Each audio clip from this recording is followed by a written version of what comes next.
Good evening. My name is Aboye Carey. My life is evidence that advocacy isn't always innate or intrinsic. It is often born out of necessity. 2 years ago, at the age of 39, I suffered a massive stroke while living alone in Tallahassee, Florida.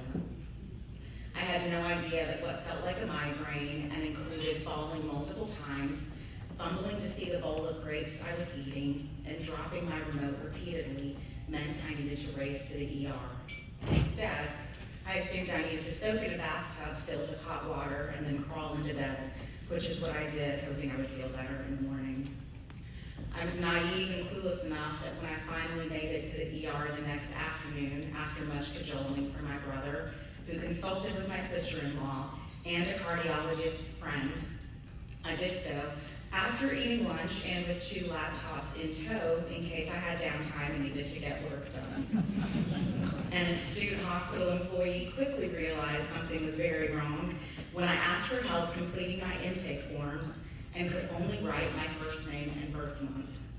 Doctors bombarded me in an examination room with questions that would have normally made for an easy quiz. Not one to shy away from the challenge, I tried to voyeur them and downplay their concerns. Do you know what day it is?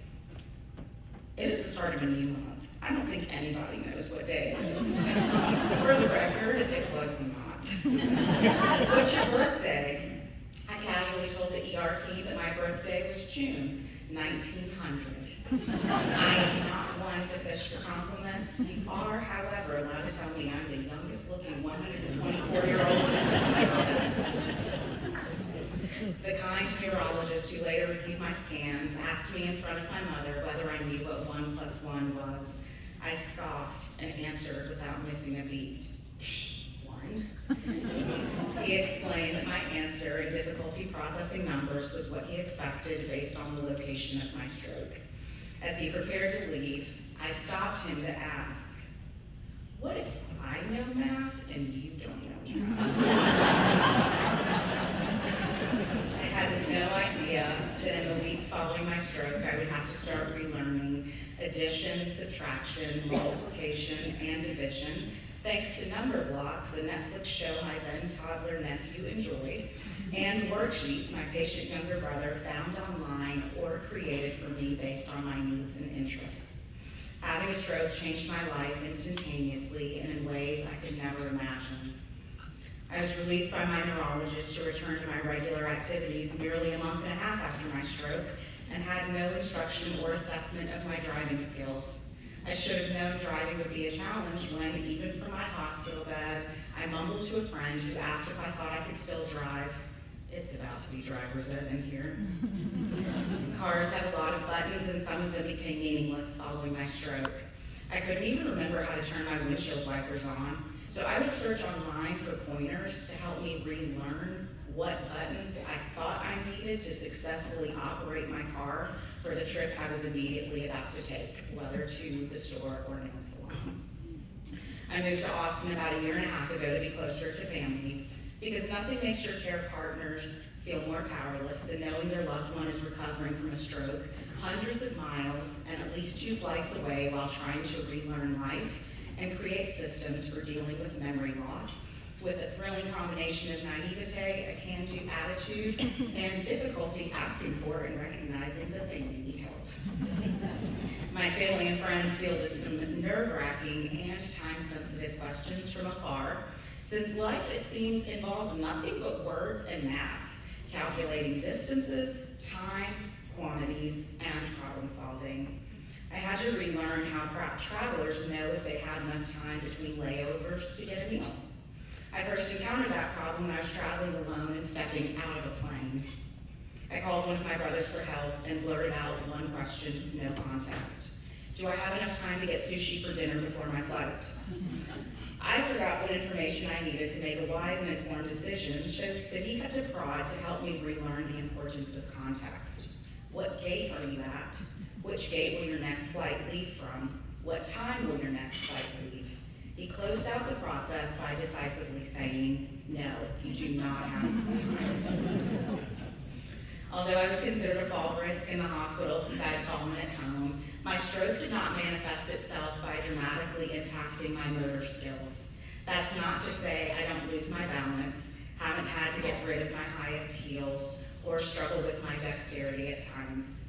What I have experienced most is a difference in my cognitive ability, specifically my executive functioning skills.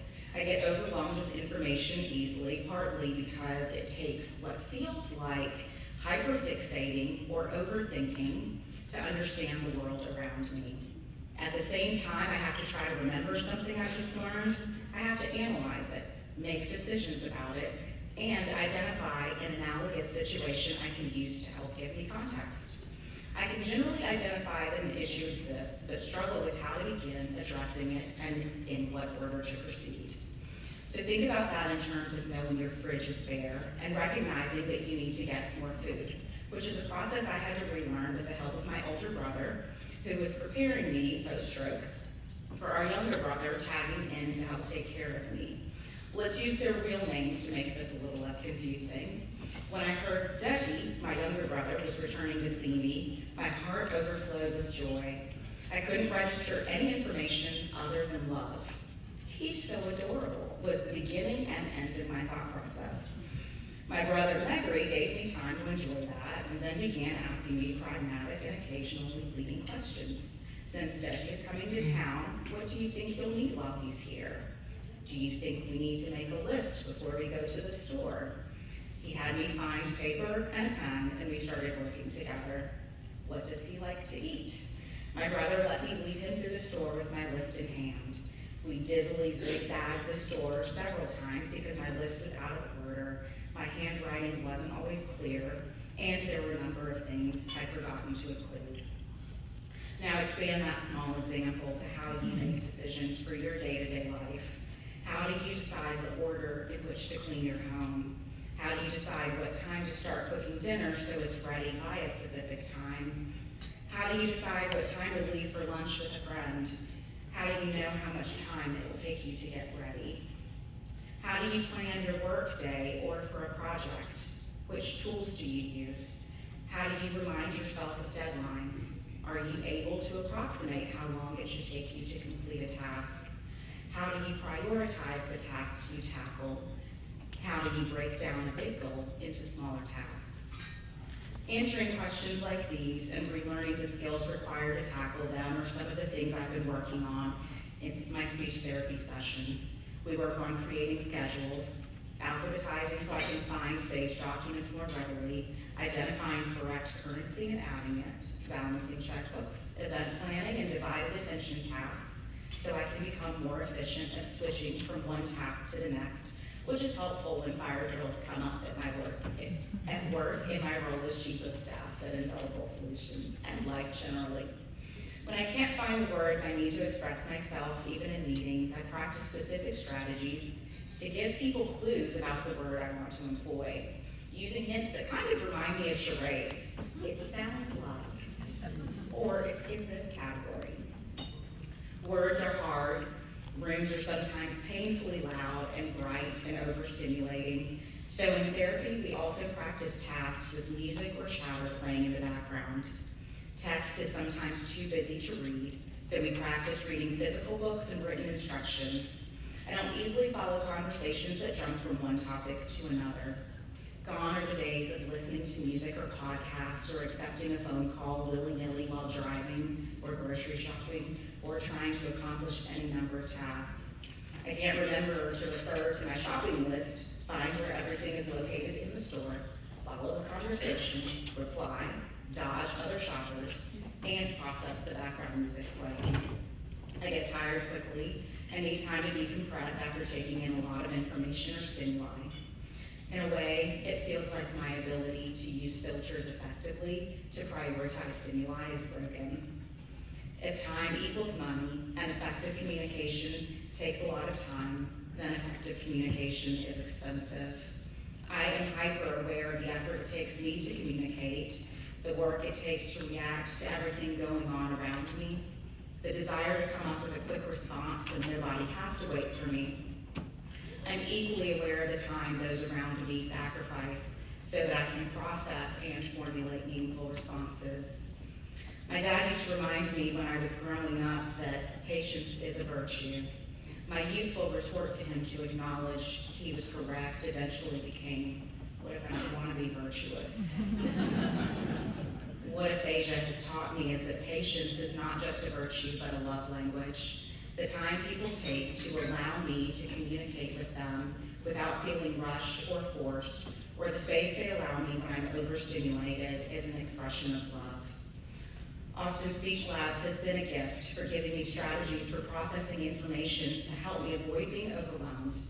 The team here has helped boost my confidence in communicating by creating a safe space for me to grapple with my processing, memory, and yes, even math challenges despite my occasional complaints.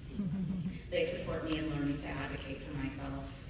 My classmates, therapists, and the volunteers have also given me the gift of community, which is no small feat when I struggle to communicate clearly at times, and the ability to communicate lays the foundation of our relationships and society.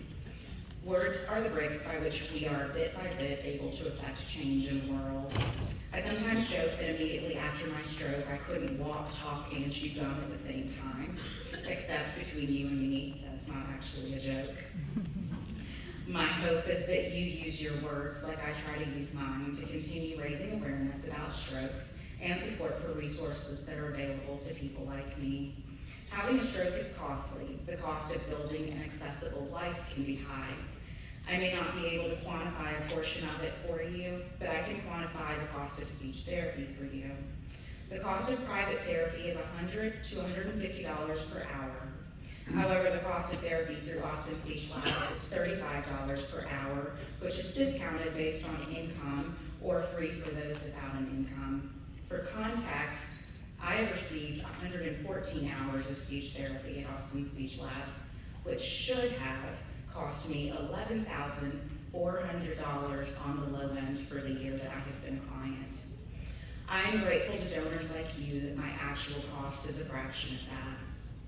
Life happens quickly, and the life I lead, however rich, looks far different than what I would have imagined even 3 years ago. Advocacy may not be innate or intrinsic, but it is necessary. So thank you for being here tonight, supporting this organization, and giving me an intimidating opportunity to practice the lessons I continue learning in therapy.